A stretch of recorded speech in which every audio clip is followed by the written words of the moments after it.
Hi అండి, నమస్తే.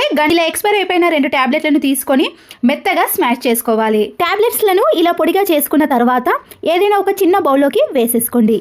టాబ్లెట్లని పొడి చేసే దానికంటే ముందే మనము ఇలా స్టవ్ పైన కొన్ని వాటర్ని వేసుకొని వేడి చేసుకోవాలి. కిచెన్ సింక్లో ఏదైనా బ్యాడ్ స్మెల్ కానీ, వాటర్ బ్లాకేజ్, చిన్న చిన్న బ్యాక్టీరియా పురుగులు, జల్ల పురుగులు లాంటివి వస్తున్నప్పుడు ఈ పొడిని వేసిన తర్వాత హాట్ వాటర్ని కూడా కొద్దిగా వేసేయాలి. ఇలా వేయడం వలన వాటర్ బ్లాకేజ్ అనేది కాకుండా ఉంటుంది. కిచెన్ సింక్ కూడా చాలా నీట్గా, ఎలాంటి బ్యాడ్ స్మెల్ రాకుండా చాలా రోజుల వరకు ఫ్రెష్గా ఉంటుంది. దేవుని గదిలో ఇలా పంచపావులో పసుపు కుంకుమ వేస్తాం కానీ ఒక్కొక్కసారి పురుగు పడుతుందండి. ఇలా కర్పూర బిళ్ళను పసుపు కుంకుమలో వేసామనుకోండి, మంచి సువాసనతో పాటు పురుగు పట్టకుండా ఉంటుంది. మన ఇంట్లో ఇలాంటి ఎక్స్ట్రా పిల్లోస్ ఉంటాయి కదండి, వాటికి మన ఇంట్లో వేస్ట్గా ఉన్న టీషర్ట్స్ ఉంటాయి కదా, ఇలా పిల్లో కవర్కి వేసేసామనుకోండి దుమ్ము పట్టకుండా ఉంటుంది. అంతే కదండి, మనము ఎప్పుడైనా హెయిర్కి ఆయిల్ పెట్టుకున్నప్పుడు ఇలా పిల్లో కవర్కి మొత్తం కూడా ఆ నూనె మరకలు అనేవి అంటుకుంటాయి కదా. ఇలా పాడైపోయిన ఒక టీషర్ట్ని వేసామనుకోండి, పిల్లో కవరు ప్రతిసారి క్లీన్ చేయాల్సిన పని లేకుండా ఇలా నీట్గా ఉంటుంది. ఇలాంటి పెద్ద పెద్ద సీజర్స్ని మనము బ్లౌజ్ కటింగ్కి కానీ లేదా ఇంకా దేనికైనా యూజ్ చేసినప్పుడు ఒక్కొక్కసారి అవి ఇలా గట్టిగా అయిపోతాయండి.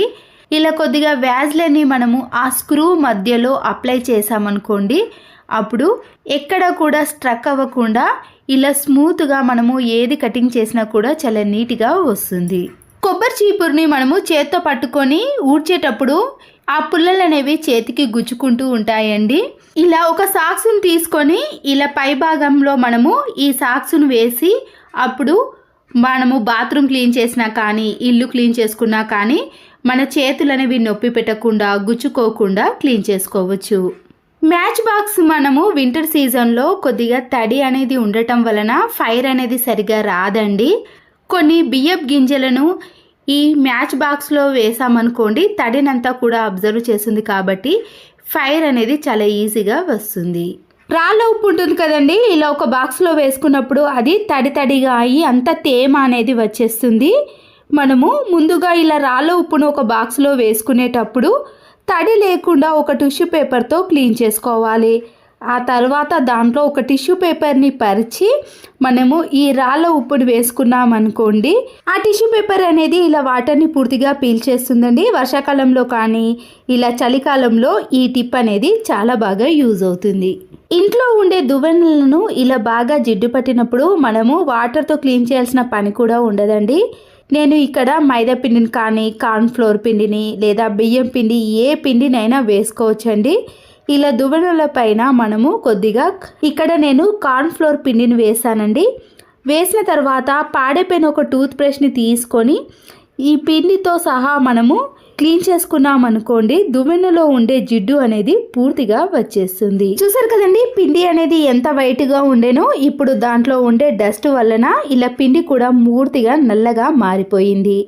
ఆ తర్వాత మనము ఒక పొడి క్లాత్తో ఈ దువ్వెనలను క్లీన్ చేసుకున్నాం అనుకోండి, దువ్వెనలో ఉండే జిడ్డు అనేది పూర్తిగా పోవటం వలన మళ్ళీ నీట్గా కనబడతాయి. మన చేతికి ఎర్రగా అయినప్పుడు కానీ, ఏదైనా బొబ్బ వచ్చినప్పుడు మనము ఏదైనా పని చేసినా కూడా చాలా నొప్పి పెడుతుంది అండి. ఇలా చిన్న బెలూన్ ఉంటుంది కదండి, మనకి దెబ్బ తాకిన ప్లేస్లో ఈ బెలూన్ని వేసుకొని మనము గిన్నెలను క్లీన్ చేసినా కానీ లేదా ఏ పనిని చేసుకున్నా కూడా మనకి ఆ చేతి వేలు అనేది నొప్పి పెట్టకుండా పనులను కూడా చాలా ఈజీగా చేసుకోవడానికి వీలవుతుంది. ₹1 ఖర్చు పెట్టకుండా బ్యాండేజ్ కూడా కొనాల్సిన పని లేదు. మన చేతి వేలకు ఉండే గోర్లు అనేవి ఎక్కువగా పెరిగినప్పుడు నెయిల్ కట్టర్తో కట్ చేసుకుంటాం కదండి, అయితే ఒక్కొక్కసారి అవి బయటకి కిందికి పడిపోతాయి. ఇలా ఒక బిర్యానీ బాక్స్ని కానీ, వేస్ట్గా ఉన్న ఒక బాక్స్ని తీసుకొని దాంట్లో మనం నెయిల్ కట్టర్తో ఇలా గోర్లన్నీ కట్ చేసుకున్నాం అనుకోండి, అవి బయట పడకుండా ఈ బాక్స్లోనే పడతాయి. మనము వీటిని డైరెక్ట్గా డస్ట్బిన్లో కానీ, సింక్లో కానీ వేసుకోవచ్చు. ఇంట్లో ఇలాంటి చాక్ పీస్లు ఉన్నాయండి, వైట్ కలర్ చాక్ పీస్లను మాత్రమే తీసుకోవాలండి. ఇలా ఒక బాక్స్లో చాక్ పీస్ని వేసిన తర్వాత కంఫర్ట్ ఉంటుంది కదండి, వాషింగ్ మిషన్లో వేసేది, ఈ చాక్ పీస్ పైన కొద్దిగా కంఫర్ట్ని వేసేయండి. ఈ చాక్ పీస్ని మనము ఈ కంఫర్ట్లోనే ఒక 2-3 మినిట్స్ పాటు అలాగే ఉంచేసామనుకోండి, కొద్దిగా అబ్జర్వ్ అనేది చేస్తుంది. ఇలా 2 నిమిషాల తర్వాత మనము ఈ చాక్ పీస్ని తీసుకొని ఈ చాక్ పీస్ని మనము ఏదైనా ఒక క్యాప్లో కానీ లేదా ఒక బాక్స్లో పెట్టేసి వాష్రూమ్లో ఫ్లష్ ట్యాంక్ కాడ కానీ లేదా విండో కాడ మనము ఈ చాక్ పీస్ని పెట్టేసామనుకోండి, వాష్రూమ్ నుంచి ఎలాంటి బ్యాడ్ స్మెల్ రాకుండా మంచి సువాసన అనేది వస్తుంది. చట్నీ డబ్బాలు కానీ ఇలాంటి కిసాన్ జామ్ బాక్సులు ఉంటాయి కదండి, మనము చేతి పెట్టి స్క్రబ్బర్తో క్లీన్ చేయలేకపోతాము. దీంట్లో కొద్దిగా సర్ఫును, వాటర్ని అలాగే కొద్దిగా వంట సోడాను వేసి క్యాప్ను పెట్టేసి 2-3 సార్లు బాగా షేక్ చేసామనుకోండి, దాంట్లో ఉండే చట్నీ కానీ కిసాన్ జామ్ అనేది పూర్తిగా బయటికి వచ్చేస్తుంది. ఇందులో వంట సోడా వేయటం వలన కానీ చట్నీ వాసన కానీ ఎలాంటి స్మెల్ అనేది రాకుండా ఉంటుంది. మరొకసారి మనము ఫ్రెష్ వాటర్తో క్లీన్ చేసుకున్నాం అనుకోండి, ఇలాంటి గాజు సీసాలు అనేవి నీట్గా అవటమే కాకుండా ఎలాంటి స్మెల్ లేకుండా చాలా ఫ్రెష్గా ఉంటాయి. ఒక బౌల్లోకి కొద్దిగా కోల్గేట్ పేస్ట్ని వేసిన తర్వాత వైట్ వెనిగర్ని కూడా యాడ్ చేయండి. 1/2 టీ స్పూన్ వరకు బేకింగ్ సోడాను వేసి వీటన్నిటిని బాగా కలిపేసిన తర్వాత ఏదైనా ఒక పొడి క్లాత్ ని తీసుకొని ఈ వాటర్ ని ఈ క్లాత్ పైన వేసి కిచెన్ లో ఉండే టైల్స్ ఉన్నాయి కదండి, ఆయిల్ అంతా పడి జిడ్డుగా తయారైతాయి కదా, వాటిని క్లీన్ చేయడానికి ఈ టిప్ అనేది చాలా బాగా యూజ్ అవుతుంది. ఇలా కిచెన్ టైల్స్ ని క్లీన్ చేసుకోవాలంటే మనము ఎక్కువగా కష్టపడకుండా ఇలా తక్కువ టైంలో ఈజీగా క్లీన్ చేసుకోవచ్చు. ఇలా జిడ్డు పట్టిన కిచెన్ టైల్స్ ని క్లీన్ చేసుకోవడానికి ఓన్లీ 2 మినిట్స్ మాత్రమే పట్టింది. మరొక యూస్ఫుల్ టిప్, స్విచ్ బోర్డ్స్ అనేవి ఇలా జిడ్డుగా తయారైనప్పుడు ఒక పొడి క్లాత్ పైన హ్యాండ్ వాష్ లిక్విడ్ ఉంటుంది కదండి, కొద్దిగా వేసి మనము ఇలా ఇంట్లో ఉండే స్విచ్ బోర్డ్స్ని క్లీన్ చేసుకుంటే ఎలాంటి మరకలైనా ఈజీగా తొలగిపోతాయి. సోఫా పైన పిల్లలు కానీ మనం కానీ ఏవైనా ఇలా మరకలు అంటించినప్పుడు ప్రతిసారి మనము వాటర్తో క్లీన్ చేయలేం కదండి, మన ఇంట్లో ఉండే కొద్దిగా బేకింగ్ సోడాను ఈ సోఫా పైన కొద్దిగా వేసి ఒక క్లాత్ని తీసుకొని లేదా ఇలా హ్యాండ్కి మనము సాక్స్నైనా వేసుకొని ఇలా సోఫా సెట్ అంతా కూడా ఈ బేకింగ్ సోడాను అటు ఇటు బాగా రఫ్ చేస్తూ క్లీన్ చేసుకోవాలి. దీనివల్ల సోఫా పైన ఉండే జిడ్డు మరకలు అలాగే ఏవైనా నూనె మరకలు ఉన్నా కూడా అవి పూర్తిగా పీల్చేసుకుంటాయి. ఇలా సోఫానంతా క్లీన్ చేసుకున్నాక ఒక క్లాత్ని తీసుకొని మనం వేసిన వంట సోడానంతా కూడా ఇలా దులిపేసేయండి. అప్పుడప్పుడైనా సోఫాను ఈ పద్ధతిలో క్లీన్ చేసుకోవాలి. ఒక గిన్నెని తీసుకొని దాంట్లోకి కొద్దిగా కొబ్బరి నూనెను వేసుకోండి. నేను ఇక్కడ తీసుకున్న కొబ్బరి నూనెలో మందార ఆకును మిక్స్ చేశాను కాబట్టి ఆ కలర్లో ఉందండి. ఇలా కొబ్బరి నూనెను వేసుకున్నాక టీ పొడి ఉంటుంది కదా, ఆ టీ పొడిని కూడా యాడ్ చేసుకోవాలి. లేదంటే టీ పెట్టేటప్పుడు మరిగిన టీ పౌడర్ ఉంటుంది కదండి, దానినైనా కూడా తీసుకోవచ్చు. కొన్ని వాటర్ని వేసి ఈ రెండింటిని బాగా కలిపేసేయండి. ఈ టీ మిశ్రమాన్ని ఇలా ఒక క్లాత్ పైన వేసి కర్రతో చేసిన వస్తువులు ఉంటాయి కదండి, అవి ఏవైనా సరే డోర్స్ కానీ ఇలాంటి బెడ్స్, చైర్స్ అలాంటి వాటిని మనము టీ పొడి కొబ్బరి నూనె మిశ్రమంతో క్లీన్ చేసుకున్నాం అనుకోండి, కర్రతో చేసిన వస్తువులను మనము ఇలా క్లీన్ చేసుకున్నాం అనుకోండి, మంచి షైనింగ్లోకి రావటమే కాకుండా దుమ్ము ధూళి కూడా అస్సలకే కనిపించదు. ఒక నైఫ్ను తీసుకొని ఇలా ఒక క్లాత్ను కానీ లేదా టిష్యూ పేపర్నైనా ఈ నైఫ్కి ఇలా రౌండ్గా మలుచుకోవాలి. ఇప్పుడు దీనితో ఇలా కబోర్డ్ మధ్యలో చిన్న చిన్న స్పేస్ ఉంటుంది కదండి, దాన్ని మనం క్లాత్తో క్లీన్ చేయలేనప్పుడు ఇలా నైఫ్కి టిష్యూ పేపర్ని కానీ ఏదైనా క్లాత్ని పెట్టేసి క్లీన్ చేసుకున్నాం అనుకోండి, అక్కడ పడ్డ డస్ట్ అంతా కూడా ఈజీగా క్లీన్ చేసుకోవచ్చు. ఇలాంటి చిన్న చిన్న స్పేస్లో మనము చీపురు కట్ట సహాయంతో క్లీన్ చేసుకోలేని వాటిని అన్నిటినీ కూడా ఇలా నైఫ్ సహాయంతో ఈజీగా క్లీన్ చేసుకోవచ్చు. రిమోట్ సెల్స్ అనేవి అప్పుడప్పుడు సరిగా పనిచేయనప్పుడు ఈ సెల్స్ని ఇలా బయటికి తీసి మ్యాచ్ బాక్స్ ఉంటుంది కదండి, మనం వాటికి ఈ సెల్స్ని బాగా రఫ్ చేసామనుకోండి, ఇలా 2 వైపులా రఫ్ చేసిన తర్వాత మళ్ళీ రిమోట్ దాంట్లో పెట్టేసి ఆన్ చేసామనుకోండి, త్వరగా ఆన్ అయిపోతుంది. ఇలా మనము ఒక 1 వీక్ వరకు కూడా యూజ్ చేసుకోవచ్చు. ఇలా అర్జెంట్ టైంలో సెల్ అనేది వీక్ అయినప్పుడు ఈ టిప్ అనేది చాలా బాగా యూజ్ అవుతుంది. 2 వెల్లుల్లి రెబ్బలను పొట్టు తీసి పక్కన పెట్టేసుకున్నాక కాటన్ ఉంటుంది కదండి, ఇలా దూదిని తీసుకొని ఈ దూది లోపట మనము ఈ వెల్లుల్లి రెబ్బను హాఫ్గా కానీ ఫుల్గా కానీ ఈ దూది మధ్యలో పెట్టేసుకోవాలి.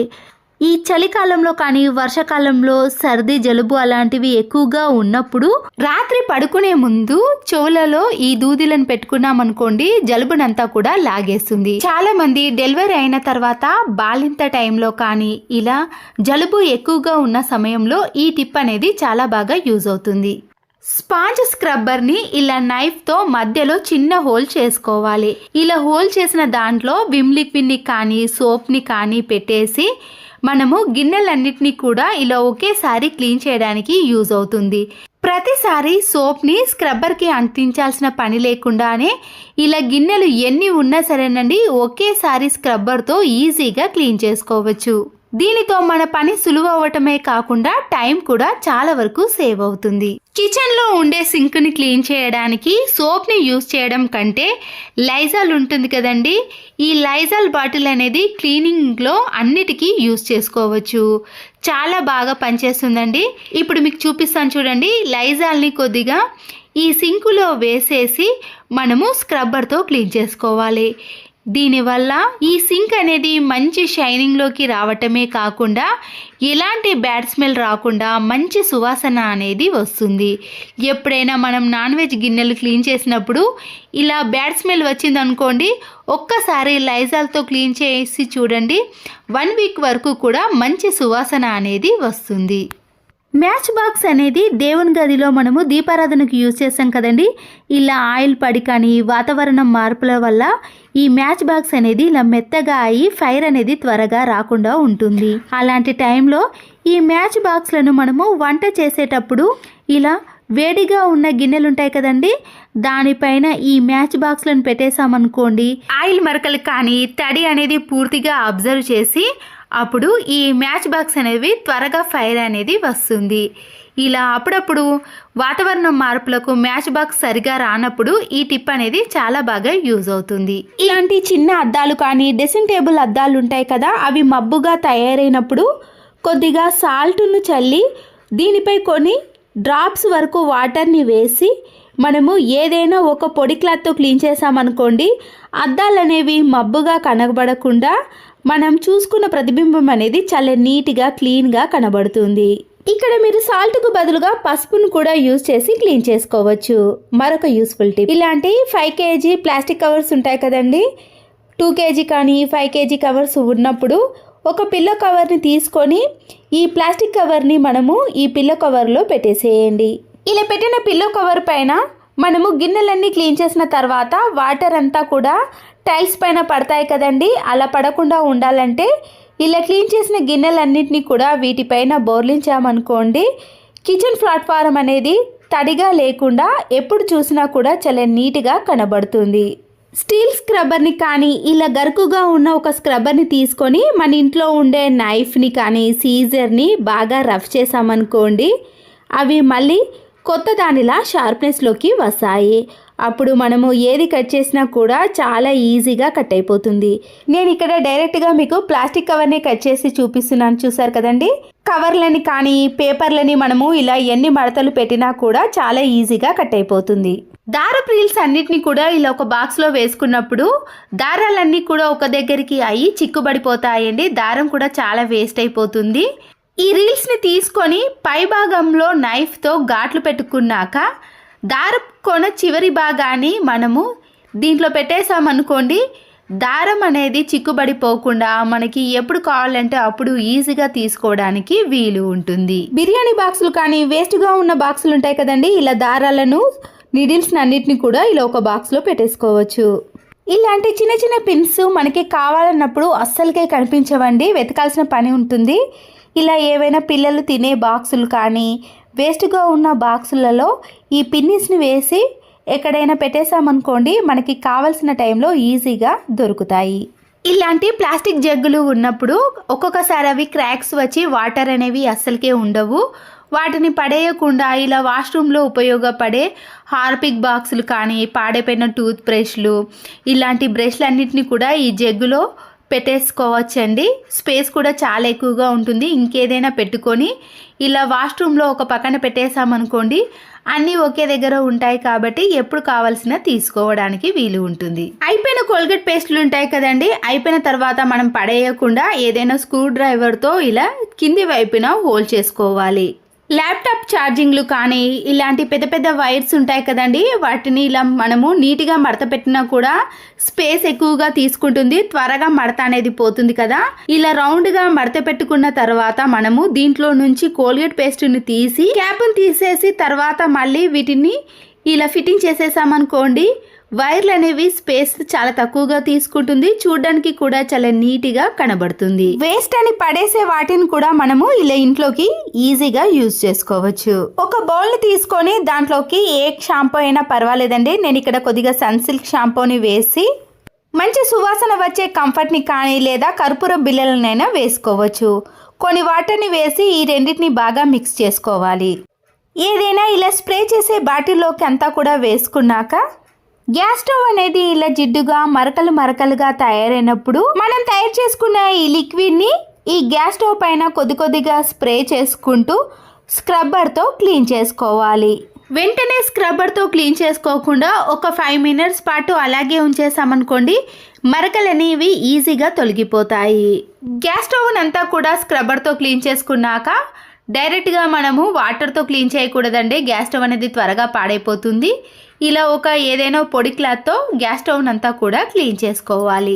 ఎంత జిడ్డు పట్టిన గ్యాస్ స్టవ్ అయినా సరేనండి, నిమిషాలలో చేసుకునేది ఇలా సెకండ్లలోనే ఈ టిప్స్ సహాయంతో చేసుకోవచ్చు. అలాగే గ్యాస్ స్టవ్ కింది భాగాన కూడా కొద్దిగా స్ప్రే చేసుకొని ఇలా నీట్గా క్లీన్ చేసుకోవటం వలన జిడ్డు పోవటమే కాకుండా కంఫర్ట్ వేయటం వలన మంచి సువాసన కూడా వస్తుంది. స్టవ్ వెనుక టైల్స్ ఉంటాయి కదండి, దానిపైన కూడా జిడ్డు మరకలు పడ్డప్పుడు ఇలా కొద్దిగా స్ప్రే చేసి మనము పొడి క్లాత్తో కానీ స్క్రబ్బర్తో క్లీన్ చేసుకున్నామనుకోండి, ఈ కిచెన్ టైల్స్ కూడా చాలా నీట్గా క్లీన్గా కనబడతాయి. మనము ఈ లిక్విడ్ని ఇలా ఒక బాటిల్లో వేసుకొని ఒక 1 మంత్ వరకు కూడా యూజ్ చేసుకోవచ్చు. నెక్కు వేసుకునే చైన్స్ ఉంటాయి కదా, మనం వీటిని బ్రాస్లెట్గా కానీ బ్యాంగిల్గా కానీ యూజ్ చేసుకోవచ్చు. చైన్ వేసుకున్న మాదిరిగా కాకుండా ఇలా వీడియోలో చూపించిన మాదిరిగా 2 వరుసలుగా చేతిపైన వేసుకున్నాక ఈ మధ్యలో నుంచి మనము ఈ చైన్ తీసుకొని మరొకసారి ఇలా లూజ్గా ఉన్నప్పుడు చేతికి వేసుకున్నామనుకోండి, ఇలా నెక్కు వేసుకునే చైన్స్ని కూడా మనము హ్యాండ్స్కి చాలా బాగా వేసుకోవచ్చు. చూడడానికి కూడా చాలా అందంగా కనబడుతుంది. ఇంట్లో ఉండే మిక్సీలు అనేవి త్వరగా పాడవకుండా రిపేర్కి పోకుండా ఉండాలంటే ఇలాంటి ప్లాస్టిక్ బాటిల్ ఉంటుంది కదండి, నైఫ్ని వేడి చేసి ఇలా మనము ప్లాస్టిక్ బాటిల్ యొక్క పై భాగాన కాటు వరకు కూడా కట్ చేసుకోవాలి. ముందుగానే మిక్సీ లోపల ఏదైనా బ్రష్తో క్లీన్ చేసుకున్నాక మిక్సీ బయట కూడా మనకి ఇంట్లో చాలా రకాల క్లాత్ బ్యాగులు ఉంటాయి కదండి, ఇలా మిక్సీని క్లీన్ చేసుకోవడానికి కానీ గ్యాస్ స్టవ్ని క్లీన్ చేసుకోవడానికి ఈ క్లాత్ బ్యాగులు అనేవి యూజ్ అవుతాయి.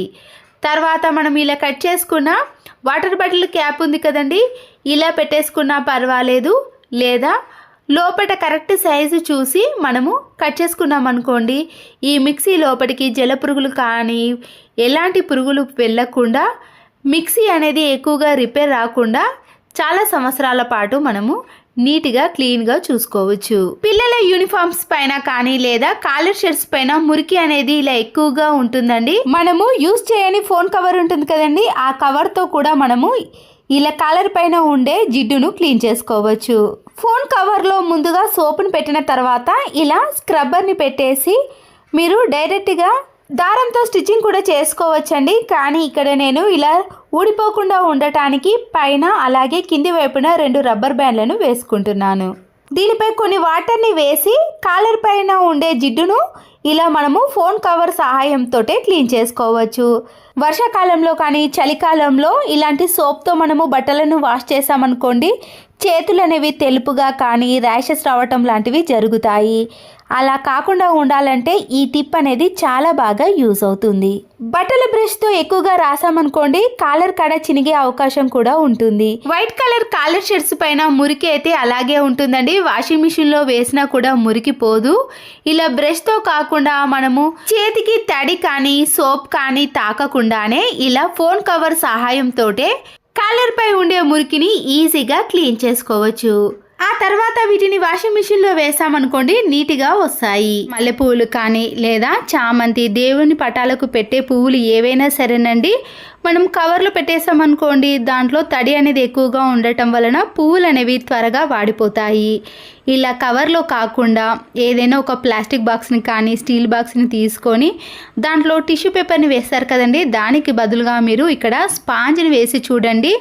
ఆ వాటర్ని అంతా కూడా ఈ స్పాంజ్ అనేది పీల్చుకోవటం వలన పువ్వులు అనేవి వారం కాదండి 2-3 వారాల పాటు కూడా పువ్వులు అనేవి చాలా ఫ్రెష్గా ఉంటాయి. రెక్కలు కూడా రాలిపోవండి. ఇలా ఒక్కసారి ట్రై చేయండి. ఈ కింది భాగాన గట్టిగా అలాగే ఉండిపోతుంది.